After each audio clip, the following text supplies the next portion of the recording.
वाले ये अल्लोपनिषद की चर्चा एक आती है। कहाँ? अल्लोपनिषद। हाँ है। इसकी प्रामाणिकता के विषय में आप कुछ बैठिए।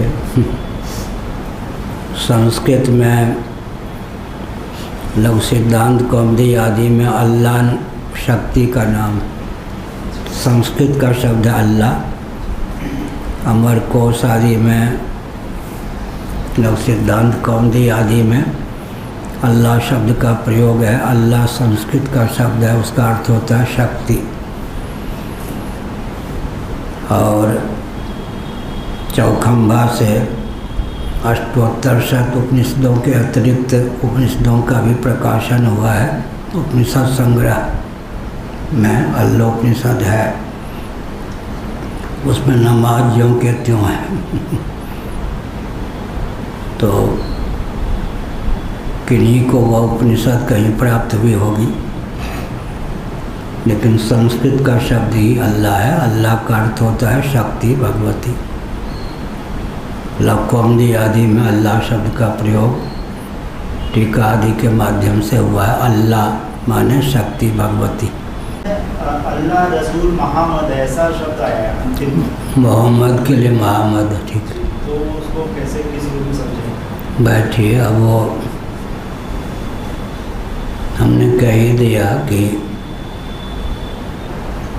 एक अष्टोत्तर शत में पूर्वोत्तर मिला करके एक से 20 संख्या की पूर्ति हो जाती। नृसिंह इत्यादि पूर्वोत्तर के लिए अतिरिक्त उपनिषदों में एक वन दुर्गोपनिषद भी है, सबसे अंतिम चरण में।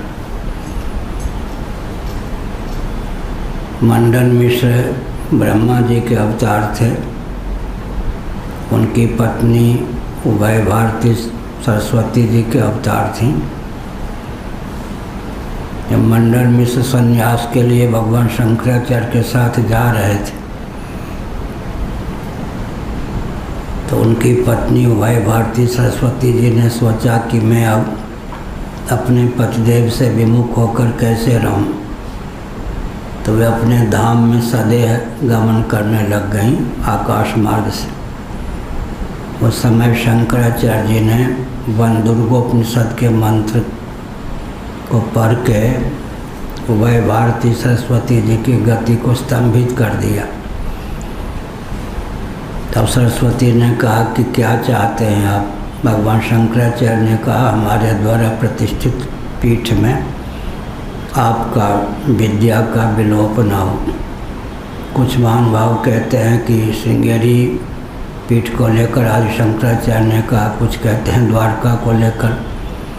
जब भगवान शंकराचार्य ने चारों पीठों की स्थापना की, ऋग्वेद से संबद्ध पूर्वावनाय गोवर्धन मठ पूरी पीठ है, यजुर्वेद से संबद्ध श्रृंगेरी है, सामवेद से संबद्ध द्वारका है, अथर्ववेद से संबद्ध ज्योतिर्मठ है। तो वन दुर्गोपनिषद का वर्णन शंकराचार्य के चरित्र में आता है। वो वन दुर्गोपनिषद भी अष्टोत्तर शत में नहीं है, अतिरिक्त में ही है। हमारा दृष्टिकोण यह है कि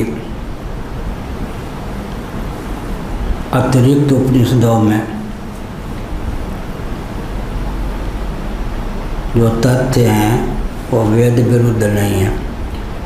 कदाचित उनमें कोई उपनिषद न भी हो, जैसे मठामनाय उपनिषद, तो भगवान शंकराचार्य के द्वारा विरचित मठामनाय है। उसके आगे उपनिषद के गीता का नाम भी उपनिषद है, श्रीमद् भगवद गीता सुपनिषत्सु। तो वहाँ उपनिषत्सु का अर्थ हो गया उपनिषद सदृश। कदाचित अष्टोत्तर शत उपनिषद के अतिरिक्त जो उपनिषदें हैं, मान लीजिए किसी व्यक्ति विशेष के द्वारा ही किसी उपनिषद की रचना की गई हो, नाम उपनिषद यदि दिया गया हो, सिद्धांत यदि शास्त्र सम्मत हैं तो उनको अपनाने में कोई आपत्ति नहीं। सिद्धांत शास्त्र सम्मत ही हैं। उपनिषद सु गीता के लिए उपनिषद शब्द का प्रयोग किया गया है। कठोपनिषद के शंकर भाष्य में उपनिषद शब्द का अर्थ भगवान शंकराचार्य ने दिया। उपनिषद, उसी को उपनिषद भी कहते हैं। समीपता से परिपूर्ण रूप से जो अविद्या और आविद्यक प्रपंच का बाधक हो या बाधिका हो उसका नाम उपनिषद है, उच्छेदिका हो उसका नाम उपनिषद है। कठोपनिषद के भाष्य में शंकराचार्य ने उपनिषद शब्द का अर्थ किया है। उपनिषद सदृश मान लें तो अभी कोई आपत्ति नहीं, उपनिषद मान लें तो कोई आपत्ति नहीं। असैद्धांतिक तथ्य नहीं है, सबके सब सैद्धांतिक तथ्य ही हम, तथ्यहीनता नहीं है उन उपनिषदों में। वंदोपनिषद आदि हैं।